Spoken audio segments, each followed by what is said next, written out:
Hey everyone, welcome back. I'm Marco. And I'm Erica. We're so glad you're here. Before we dive in, don't forget to hit that subscribe button. And join us to learn English from beginner to advanced. Let's get started. Welcome to the Deep Dive.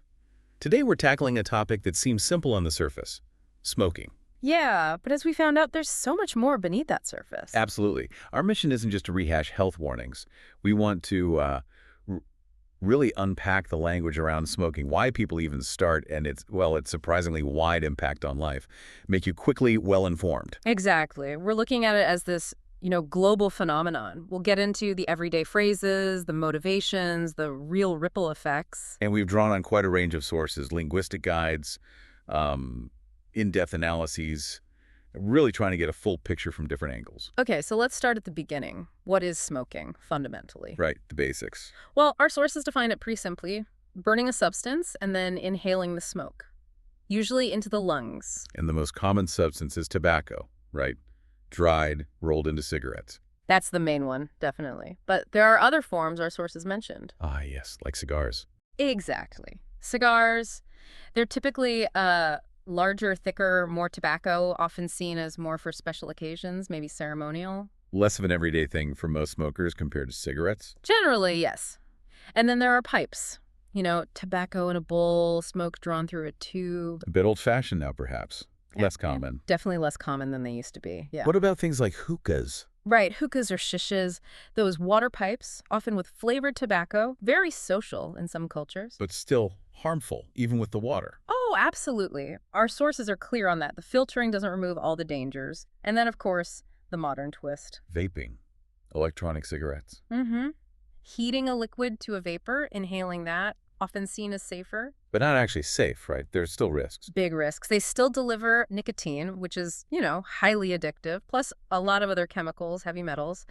The long-term lung effects are a major concern, and it's hooking a new generation. No combustion, but definitely not harmless. It's fascinating how language evolves around these things. You mentioned everyday phrases. People don't usually say, "I'm going to start smoking now," do they? No, not really. Much more natural is light up. Ah, light up. Yeah, it's casual, like, he stepped outside to light up, or you can't light up in here. It just means to start smoking a cigarette. Makes sense. And what about the smoke break? That feels like a term straight out of office culture. It really is. A short break specifically for smokers to go have a cigarette shows how embedded it was or is in daily routines. And pack of smokes. Yep, just informal for a pack of cigarettes, usually 20. Smokes meaning cigarettes. Okay, and the ashtray, the thing you tap the ash into. Right, but what's interesting is the phrase smells like an ashtray. Ugh, yeah, that means a really bad, stale cigarette smell. Exactly. It's a very direct, negative description derived from that object. Using these phrases like light up instead of start smoking is part of sounding more natural, more fluent. It really is. Now, speaking of habits, eventually, some people want to change. What language do our sources use for stopping? A very common, informal one is to kick the habit. Kick the habit. I like that. Sounds like you're really fighting something off. It does. Like, after 10 years, she finally kicked the habit. It implies overcoming it. Our sources also made a distinction between cutting down and quitting. That seems important. Very important. Cut down means reducing. So maybe going from, say, 10 cigarettes a day down to 2 or 3. Less, but not 0. Whereas quit means... Quit means stop completely, total cessation, 0 cigarettes, no more smoking, full stop. And cut down is useful elsewhere too, right? You can cut down on sugar, cut down on spending. Exactly. It's a great general phrase for reducing anything, cutting down workload even. Now, there's a really strange phrase related to quitting. Cold turkey. Ah, yes, cold turkey. It means stopping something abruptly, immediately, entirely, and usually intending it to be permanent. And it has nothing to do with actual turkeys, cold or otherwise. Not a thing. It's just an idiom. It's often seen as the hardest way to quit. Just stopping dead. Applies to other things too, like quitting caffeine or sugar cold turkey. And doing that, or even cutting down, takes willpower. Definitely. Willpower is that sort of mental strength, the resolve to stick to your decision, like resisting cake when you're on a diet. Or resisting the urge to smoke. Precisely. The urge is that strong feeling, that impulse, sometimes physical, telling you to do something, like the urge to check your phone or, yeah, the urge for a cigarette or even a pregnancy craving, that's an urge too. It's a real battle between willpower and the urge for smokers trying to quit. Absolutely. And that's why there are aids. Our sources mention things like nicotine patches, nicotine gum. How do those help? Briefly? They give a controlled dose of nicotine without all the other toxic stuff in cigarette smoke. Helps manage the withdrawal symptoms, those urges, makes it easier to gradually reduce dependence. Okay. So individuals try to quit, but society plays a role too. Our sources talked about governments cracking down on smoking. What does cracking down mean here? Cracking down just means becoming stricter, enforcing rules more firmly, like police cracking down on speeding or schools on being late. So for smoking, it means more laws, more restrictions. Exactly. Making it harder to smoke in public places, raising taxes, things like that. It's much harder to smoke freely now than it was, say, 30 years ago. Which brings us to the cost. Cigarettes are expensive. The sources mentioned, what, $10, $12 a pack in Chicago? Yeah, prices like that are common in many places. And if you're a habitual smoker, that adds up incredibly fast. Thousands of dollars a year. Thousands.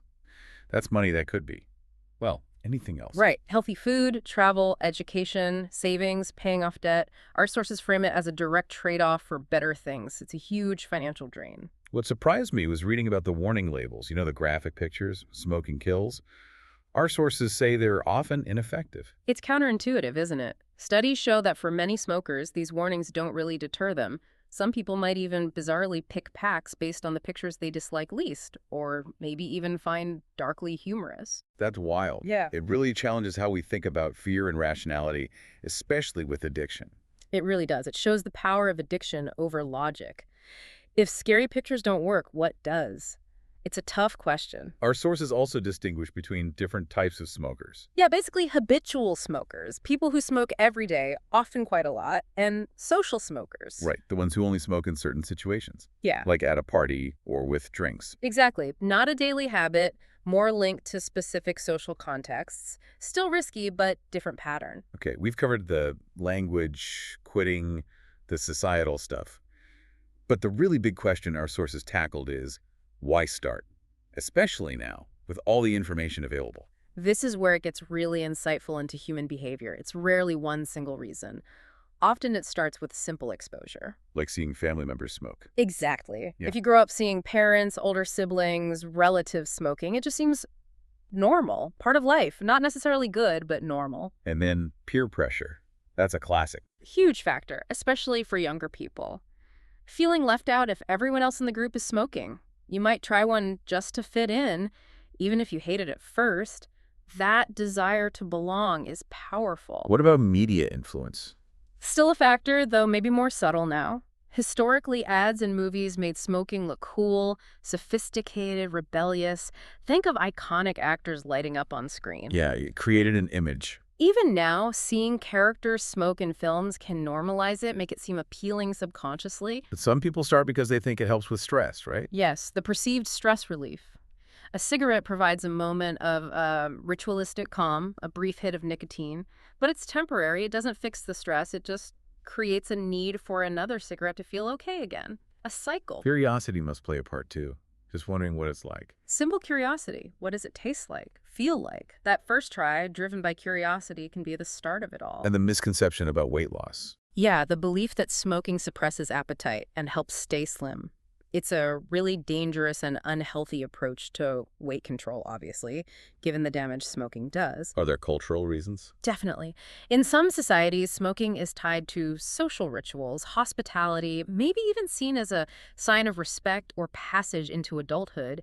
It becomes part of the cultural fabric. What about concentration? Some people think it helps them focus. Another misconception. Some believe it helps them study or work better. The nicotine might provide a temporary sharpening of focus, but it's not sustainable and comes at a huge cost. And finally, rebellion, especially for teens. Oh, yeah. Doing something forbidden just because it's forbidden. Feeling independent, breaking rules. It feels like taking control, but ironically, addiction means losing control. And underlying all this seems to be a key misconception. That you can stop anytime you want. Many people start thinking, oh, I'll just do it for a bit, I can quit easily. They don't realize how powerful nicotine addiction is until they're caught in it. So summing up those reasons. Exposure, peers, media, stress relief myth. curiosity, weight myth, culture, focus myth, rebellion, and the I can quit anytime fallacy. It's a complex mix. It really is. And once someone starts, the effects, they are profound. Let's talk about those effects.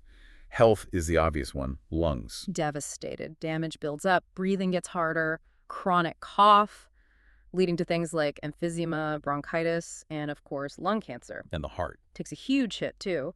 Weakens the heart muscle, damages blood vessels, increases blood pressure, massively raises the risk of heart attacks and strokes. Even skin, right? You All can right. often tell a long-term smoker. Yeah, the skin often gets prematurely wrinkled, dull, dry looking. It loses that healthy glow because smoking reduces oxygen flow and damages collagen. Yeah. Makes you look older. What about the immune system? Weakened. Smokers tend to get sick more often, more colds, more flu, and when they get injured or have surgery, wounds heal much more slowly. The body's defenses are just compromised. And driving all this is the addiction itself. Nicotine addiction. It rewires the brain. That short-term calm or pleasure makes the brain crave it again and again. When nicotine levels drop, you get withdrawal, irritable, anxious, stressed, pushing you to smoke again. Vicious cycle. Crucially, it's not just the smoker who's harmed. Secondhand smoke is a major issue. Huge issue. Non-smokers breathing in that smoke, passive smoking, suffer too. Especially dangerous for children linked to asthma, ear infections, SIDs. Also risky for pregnant women, the elderly, anyone with respiratory issues. And the environment. We don't always think about that. Well, we should. Air pollution from the smoke itself is bad enough.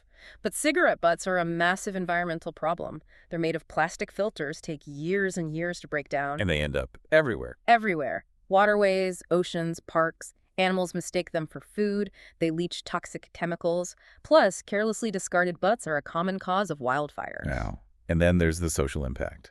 Yeah, the smell can be unpleasant for non-smokers, creating social distance. And with smoking banned in so many places, it can limit where smokers can go, what they can do, leading to feeling isolated sometimes. So when you weigh it all up, The perceived benefits fitting in, stress relief, whatever their fleeting illusions, the risks, health, financial, social, environmental, they are incredibly real and incredibly long-lasting. Our sources are unanimous on that. so to kind of wrap this up, this deep dive really shows that smoking goes way beyond just a personal health choice. Absolutely. It touches finances, relationships, society, the planet. It's a habit that reshapes so many parts of life, often negatively. But, and this is important, there's hope.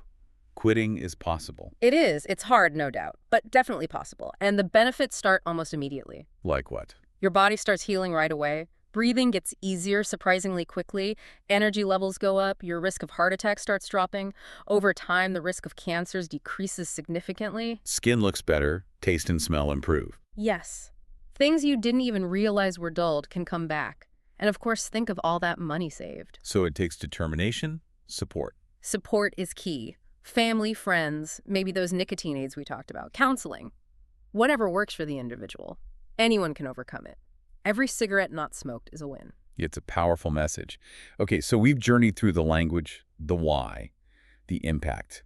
Now, for that final thought to leave you, our listener, with. Right. We've seen how smoking, seemingly simple, is this complex web of language, social forces, physical effects. So consider this. In our world, flooded with information, what other everyday things, behaviors, products, habits might have similarly deep hidden layers? Linguistic quirks, social pressures, economic ripples that we just don't usually stop to deep dive into. How might exploring those hidden nuances change how you see and talk about the world around you every day? Something to think about.